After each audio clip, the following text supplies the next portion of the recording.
Hey guys, Metal Jesus here, and it's been a year since I did a video on the Evercade and all of their releases. And in that time, you guys know a lot of things has changed when it comes to video games, specifically when it comes to price.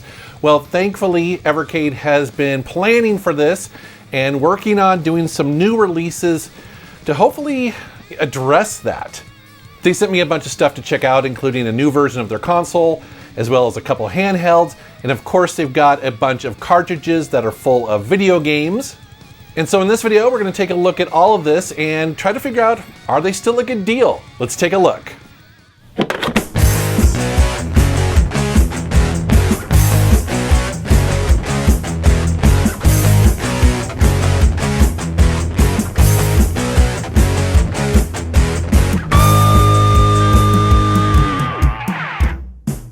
All right, I'm going to start by taking a look at some of the new hardware, and we're going to start with the EXP-R handheld.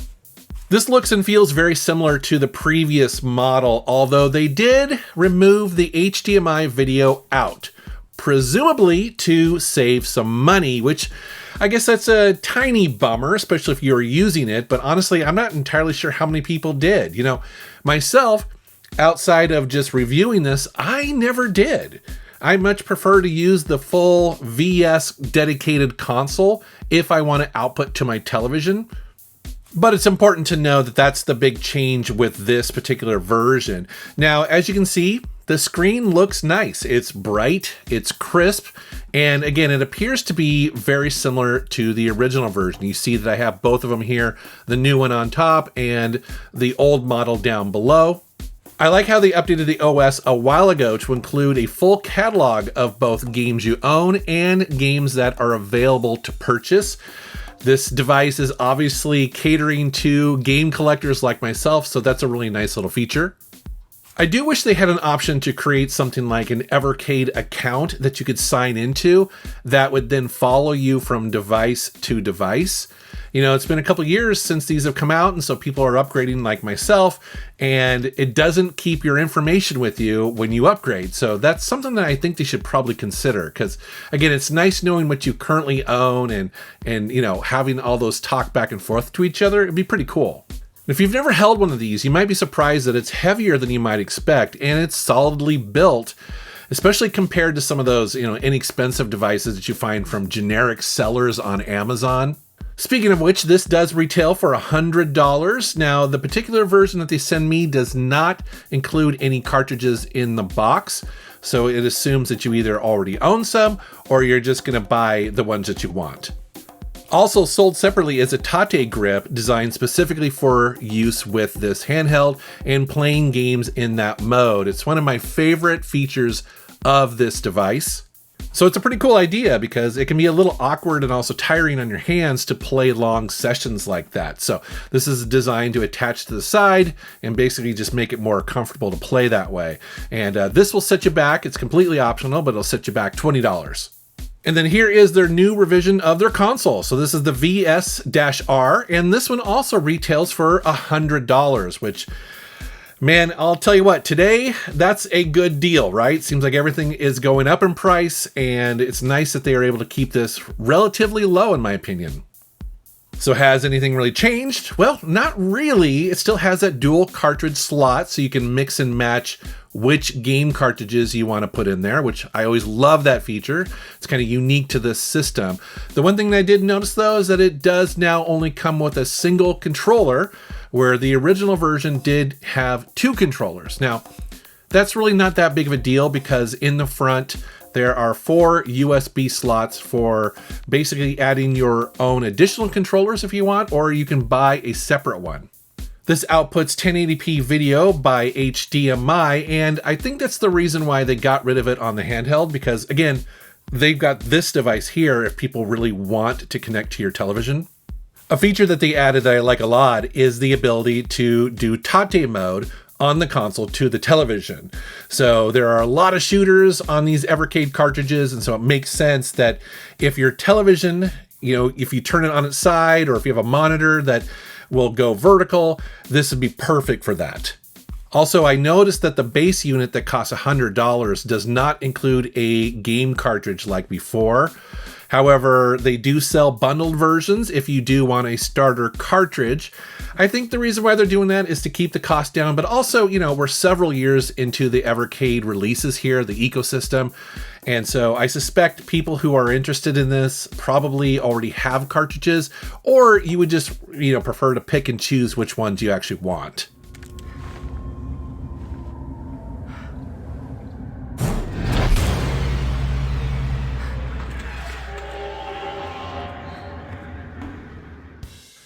They are also releasing some new Hyper Megatech handhelds, and I have two new ones here. The first one being the Neo Geo Edition Super Pocket. So this one comes with 14 arcade classics built onto the handheld itself. That's what these do here. This is really cool. So this comes with a bunch of Neo Geo games, including Metal Slug X, Fatal Fury Special, Samurai Showdown 2, and a bunch more. I think the standout for me, though, is Blazing Star. I really love this horizontal shooter and plays great on here. And I've messed around with these before, and they are a little small for me, but there's no denying that the small, compact size is perfect for on-the-go gaming, and it easily fits into your pocket. And again, you'll notice if you pick this up, it's very solidly built. It feels premium compared to some of the other cheap, kind of Android devices that you would find on Amazon. And a really nice feature of these is that it fits into the Evercade ecosystem, so you can play your Evercade cartridges on here. And this retails for $70 US. The other one that they sent is the Data East Edition Super Pocket, and I immediately dug the color combination on this one. I thought it's so cool looking.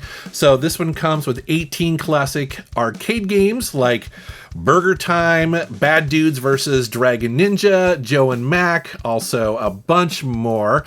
I think for me, though, I'm kind of getting burned out on these Data East compilations. They're kind of everywhere these days. It seems like it's pretty easy to find these. So I don't know if this would be necessarily the one that I would be excited for. However, there are some gems in here, like, for instance, Gate of Doom. That is such a cool arcade RPG. But I have no real complaints here. It's just not something I would necessarily buy for myself because it is so small. But I could see me buying this maybe as a stocking stuffer for a family member. And they've got a bunch of these too, and they're all fully licensed. So they've got brands like Taito, Capcom, Atari, and Technos. All right, moving on to some of the new cartridges that they sent. So these typically go for about $30 a piece. And again, they are all fully licensed. And let's jump into the first one here. It's a Neo Geo Arcade 1. In this one, you're getting 6 games, including the original Metal Slug. You have King of Fighters 2000, Shock Troopers, Magician Lord, Sengoku, and also Ironclad. It's always nice to see and play the original Metal Slug at this point. I mean, every time I jump into one of those games, big smile comes over my face. Same goes for Magician Lord. Also, Ironclad was something I was not familiar with, so that was kind of nice. It was fun to go in, and it's a nice looking shoot 'em up. And that's what's fun about these cartridges, because usually there is 1 or 2 games in there that you've heard of before, but then you also get to explore and maybe find some hidden gems. And if you're not familiar with the Evercade cartridges, they all have this hard clam shell protecting it, as well as the licensed cartridge inside. And then each one of these comes with a full color manual, usually with a little bit of backstory or little information on the game, as well as the controls, things like that. Here is one I was not familiar with that is called Roguecraft DX, and this is a roguelike action RPG that has procedurally generated levels. And it's important to know with this that there is no save feature. So you are meant to die in this game and just kind of keep coming back, restarting, and that's how you progress. And like I said, I hadn't played this one before, and I found it to be pretty simple and a pretty fun game. It's one that you can easily jump in and out to, and you can play it for 5-10 minutes, or you can play for a couple hours. And again, because it's roguelike, you always feel like you're making progress. Next up is Taito Arcade 1 and 2, and here we have 18 games across these 2 separate cartridges. I'm kind of including these together because I think most people will probably buy them together. But yeah, you have a lot of classic games here you're probably going to be very familiar with, as well as a few surprises, you know, those hidden gems. I particularly enjoyed jumping into Elevator Action, a game that I have not played in a long time, and it still holds up today. It's funny because this is one of those games where, you know, obviously you heard about it and you saw it in the 80s, but I didn't really play it that much. And now, as an adult, I think I kind of appreciate it more because it's just different. And so yeah, these two cartridges have a bunch of games that you're going to recognize, as well as maybe not so familiar with, and hopefully find some new favorites.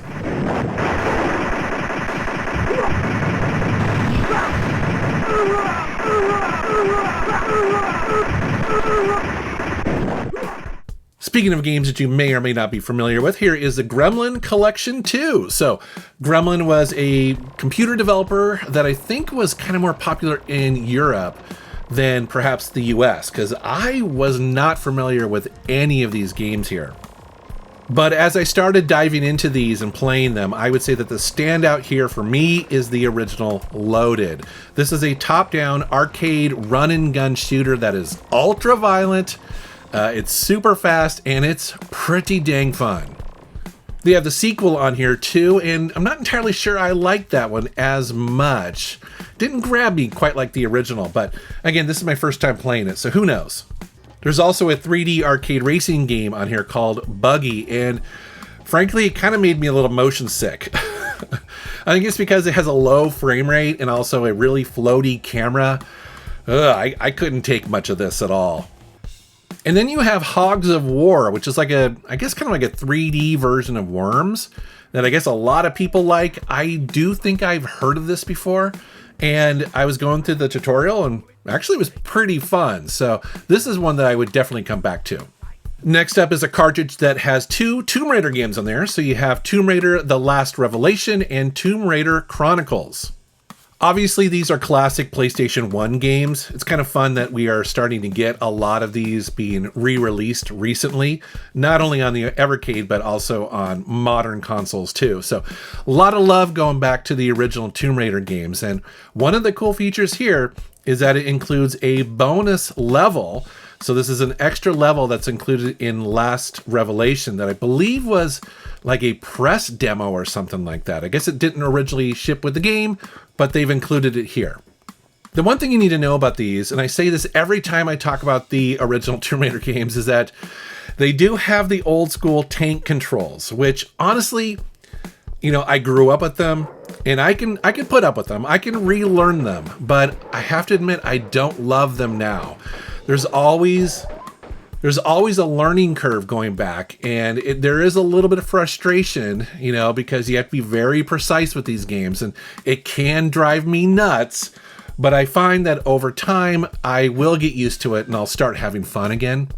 The other thing is that, and you guys are seeing the footage here, is that obviously these are low polygon games today, right? We're talking about the PlayStation 1, and so the graphics are a little rough to look at. However, on these devices, on the Evercade devices, you can switch on scan lines. And so I wanted to show you that because I do think that these look a little better if you turn on the scan lines, because it tends to kind of smooth things out, right? Because these were designed to run on CRT television. So anyways, here's the side-by-side. And it's completely optional, but I do like that you can turn on scan lines, not just for Tomb Raider, but for pretty much any game.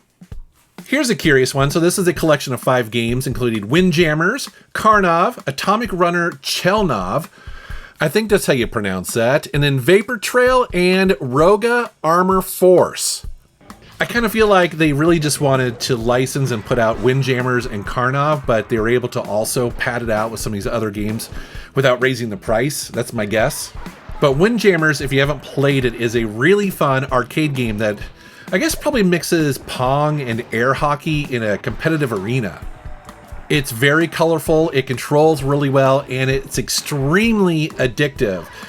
So much so that there's actually competitions at expos and online of people playing this game, because it's super easy to get into, but there is a lot of strategy to it. I love this game actually quite a bit. It's great. And then Atomic Runner is a game I hadn't heard of before, but it's an auto runner where the character automatically runs, and then you really just control the jumps and the shooting. It's very similar to like a modern mobile game, but obviously way ahead of its time. And then Vapor Trail is a game I'm very familiar with, and it's a great shoot 'em up, and it plays great in Taito mode, especially on the handheld. And then Roga Armor Force is a run and gun shooter with mechs, and this is another one actually that if you haven't played it before is surprisingly good. It's really fun. And so this is a great collection actually. This is probably one of my favorites that they sent, and I like every game included here. And then we have Atari Arcade Volume 2. So on this cartridge, you get 10 arcade games, including Berserk, as well as its sequel, Frenzy. You get Tasmania, Lost Tomb, Moon War, Dark Planet, Minefield, Fire Truck, and Maze Invaders.